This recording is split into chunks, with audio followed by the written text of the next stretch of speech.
ভারতের জানলার কাজ আর সে কাজকে ধরে রাখা কাঠের ফ্রেম, এর মাঝখানে যদি কোথাও পাকা একটু সামান্য ফাঁকা টাকা হয়ে অসময়ে কিছু পিঁপড়ে হয়, ও পিঁপড়েকে চিনি দেবো না গ্যামাক্সিন দিয়ে মারবো সেটা ভারতই ঠিক করবে। তার কারণ জানলাটাও ভারতের, কাঠের দরজাটাও ভারতের, যে পিঁপড়েগুলো ওখানে জন্মেছে, বড় হচ্ছে, কিলবিল করছে, তারাও ভীষণভাবে ভারতের নজরের মধ্যে রয়েছে।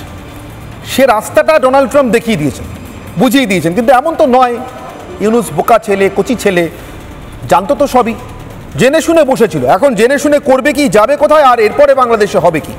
আজকে তো আসলে আমাদের সবার জন্য একটা উৎসবের দিন, কারণ আমি বলেছিলাম গতকাল ট্রাম্প মোদি বৈঠকে ইউনুসের লাল চিঠি স্বাক্ষরিত হবে। তখন ইউনুসের লোকজনেরা হয়তো বোঝেনি এর অর্থ, কিন্তু এখন দুটো বিষয় সামনে চলে এসছে। বাংলাদেশের বিষয়ে সিদ্ধান্ত নেবেন শ্রী নরেন্দ্র মোদী। আরেকটি বিষয় যেটা আলোচিত হচ্ছে না, যে আল কায়দা, ইসলামিক স্টেট সহ ইসলামী জঙ্গি সংগঠনগুলোর বিরুদ্ধে ভারত, মার্কিন যুক্তরাষ্ট্র একজোট হয়ে অভিযান চালাবে। এখন ইউনুস পালাতে হবে, ইউনুসকে কোথায় পালাবে সেটা সে ঠিক করুক।